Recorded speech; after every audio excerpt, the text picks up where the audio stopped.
Everybody, hello, welcome back to another video. This one's starting in the Miata because it's mostly about the Miata, which is surprising because I haven't made any content on this car in a long time.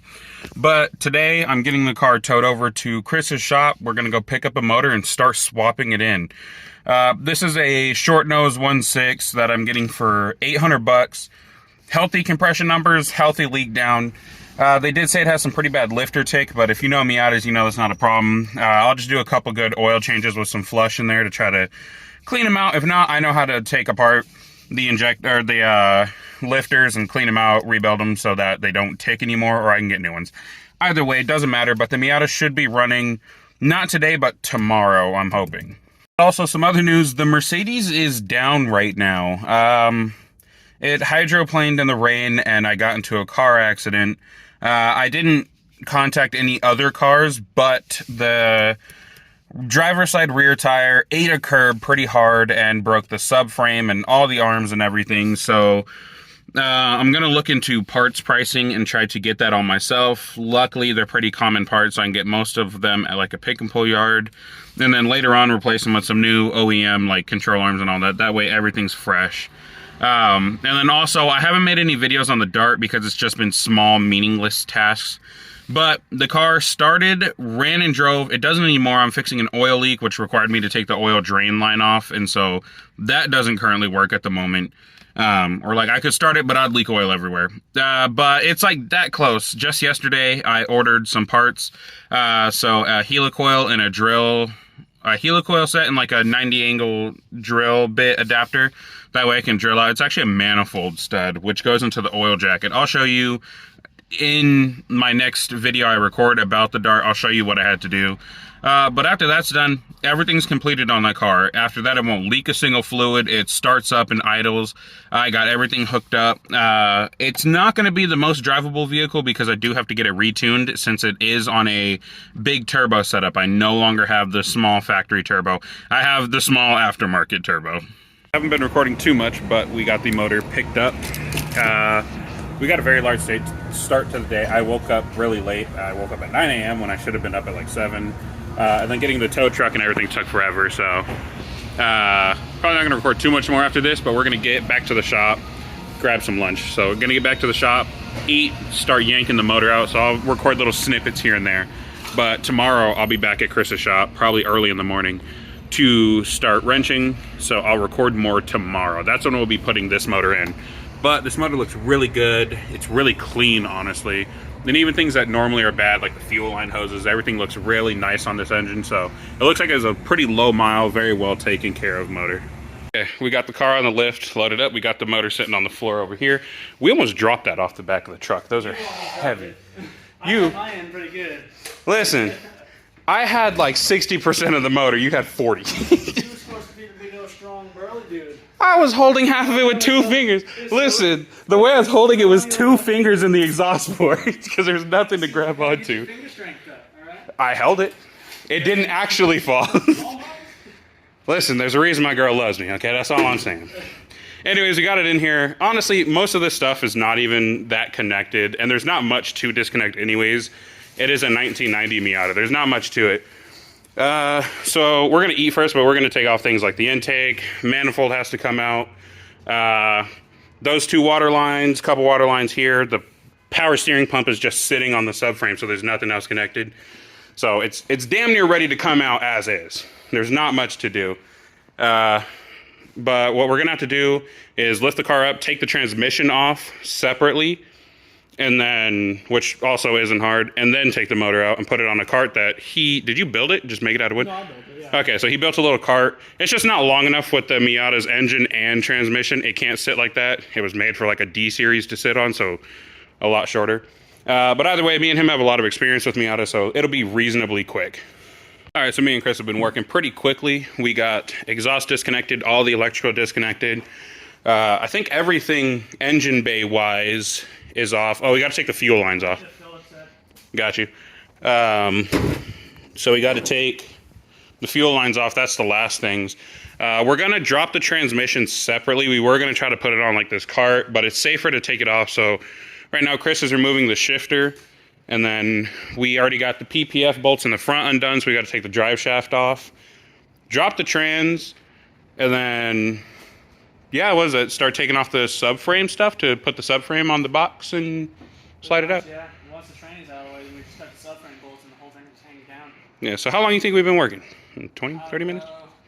It's 2:30. I'd say 45 minutes. 45 minutes, the motor's ready to come out just about. So Miatas are very simple, especially when you worked on them as much as we have. Between his Miata and then this junk box Miata I've had for years and taken apart a bajillion times, it gets pretty easy. Some of these mix-match cross-threaded bolts in here, bud. They probably came with the center console I bought, and I lost the original, so I just... Yeah, I need a 10 and the ratchet. Got you. So, yeah, things are going pretty smoothly so far, other than my... Alright, my mismatched garbage hardware.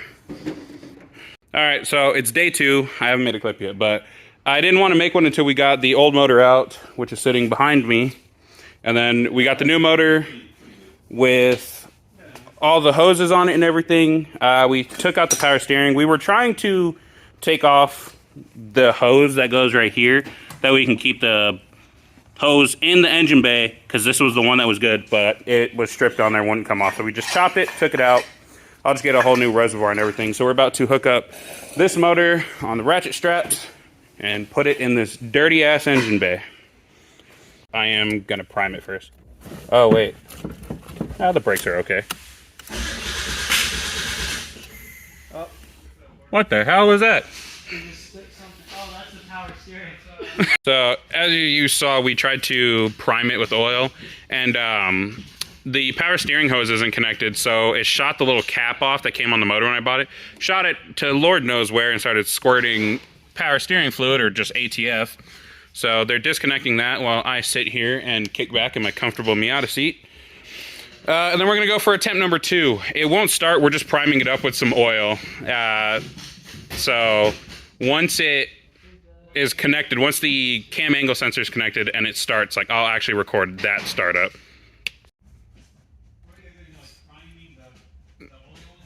Yeah, just getting oil to the cylinder head.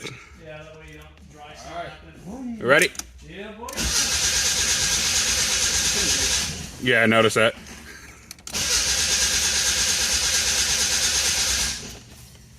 Hey, I got some starting fluid if you want to spray some. Also in question if the Fuel line, that's why if it fires up with the starting fluid and then dies. Damn, boy, not on the intake.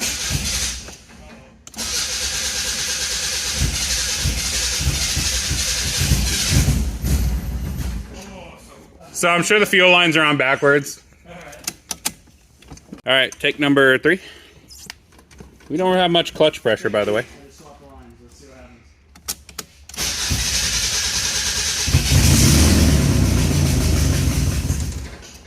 Oof.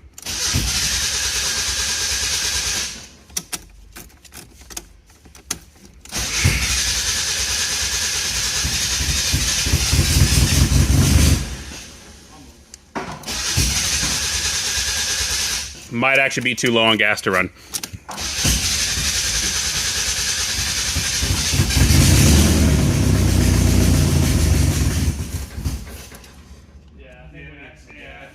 Damn. This do be lifter ticking though. I'm not gonna lie, it do be ticking. So right now the Miata's back in the air. Chris is up there checking the reservoir. And while I was gone getting gas, me and Antoine, he started vacuum bleeding.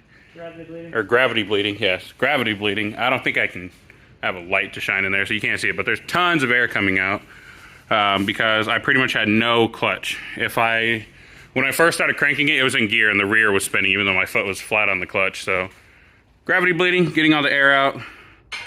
That way, as soon as it's running and we make sure it's full of water, we can just drive. All right.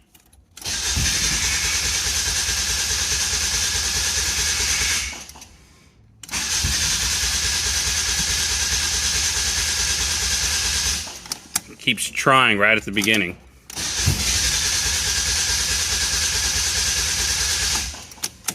God damn it. I hope the lines weren't the correct way the first time. Then when we thought they were backwards, we switched them, so now they're backwards. Yeah, I don't know. We can try it. Okay. I was hoping we get lucky. This will be the one. Shut up.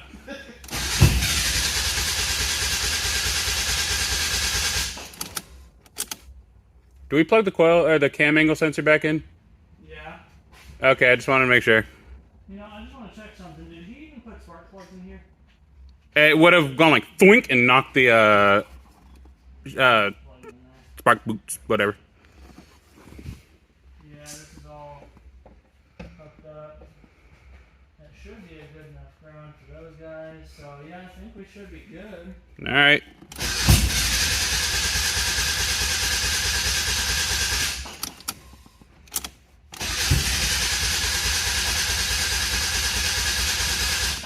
Why will you not run?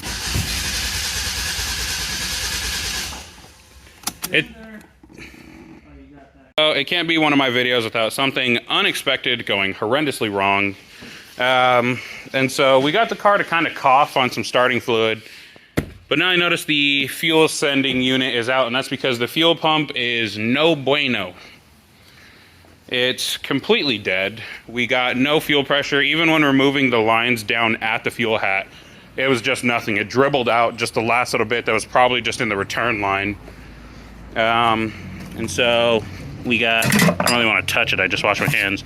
We got the remnants of the sock, which also just fell apart. And even the rubber little like bushing, bearing, whatever, spacer thing, looks terrible, so. All in all, fell apart, looks awful. So Chris's girlfriend is bringing over a fuel pump. He's gonna help me out and save my ass again. That way we can get some fuel in this fucking engine and get it started. It is a little bit bigger of a fuel pump than stock, so we're hoping it works. This is like a return style fuel line with a fuel pressure regulator. So I'm hoping with the stock regulator in place, it keeps the fuel pressure under control. That way I'm not running too rich or anything, but if not, I'll order up a stock pump and throw it in there. Alrighty.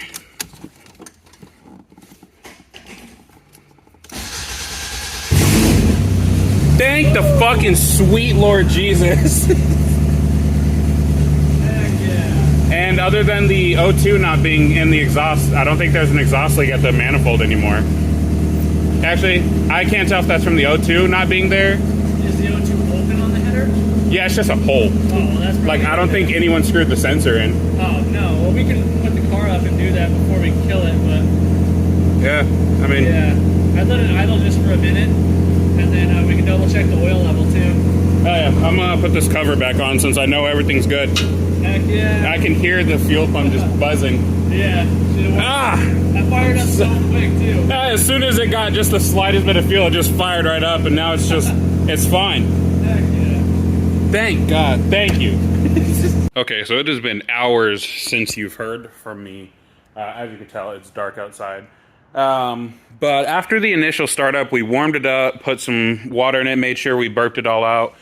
And then we turned it off to put on that vacuum hose and the O2 sensor, and the car just wouldn't start. That was around 3 o'clock, like 2:30. What time did you say we tried to pack up and leave? Like Probably right? like 3, because that's when we were going to go.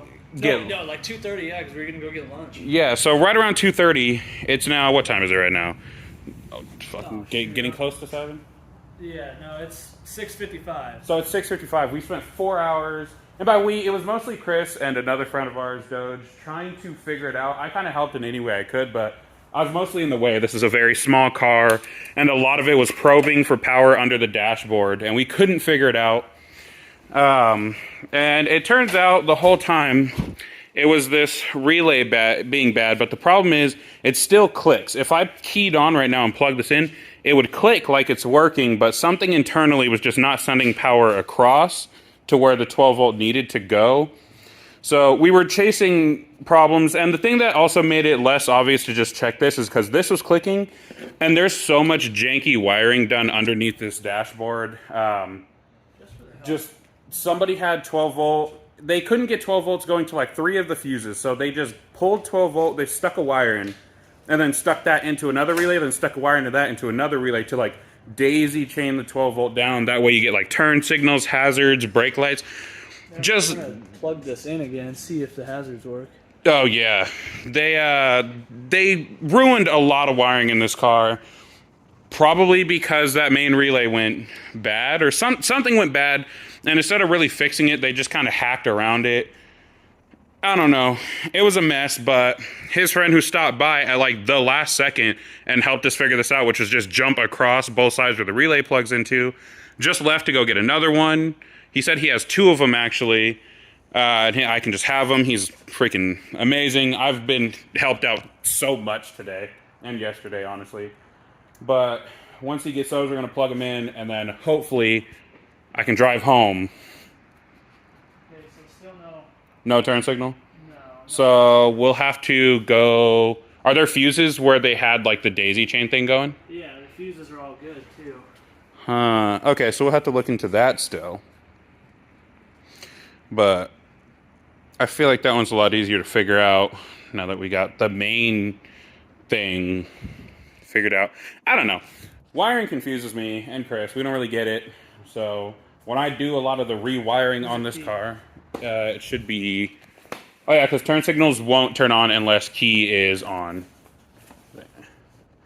So there, now key on and try it. Without key on, you can't do turn signal or hazards or anything like that.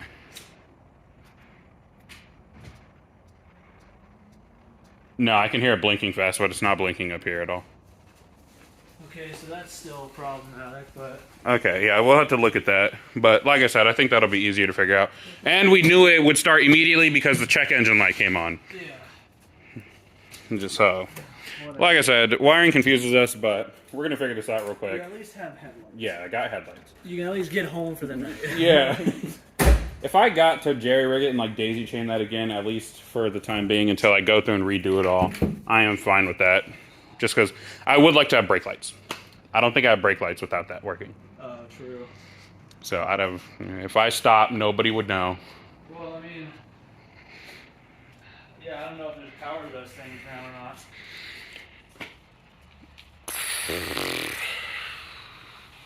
I don't know. I guess we can look at it right now. Alright guys, so I really didn't have time to film the ending of that video last night because it got super late and I had to rush to go pick up my girlfriend. But as you can see, the car made it home and I did a good bit of driving yesterday with the car. So yesterday, I ended up going to my mom's place. So I've driven a total of, I think that's 78. That looks like a 7 below it. So 78 miles in one day. Like, within hours of me getting the car running, I just mobbed it. And I gotta say, this is the worst vehicle I've ever driven. It is sketchy. The steering wheel has nothing but a bunch of free play. I lost my shifter bushing, so this is in gear. So here's neutral. Here's first gear. I don't know if you can see that. I can't see. But I got a lot of work to do, but that just means there's a lot of content to go on. I got a good, reliable, great running engine and a bunch of other little things that need to be replaced. Or major systems, but they're pretty simple. This is a simplistic car. So there should be a lot of good content for you guys. And a little sneak peek on content is the Dart. I've been working on it off screen. I'm working on it right now when I decided to film this outro to make sure I actually had one because I couldn't remember. So if you guys enjoyed this video, thank you for watching. If you want to see more, please subscribe. And if you like any cars that I own, Mercedes, Mazda Miatas, Dodge Darts, follow so you can keep along. I do builds on all types of random junk.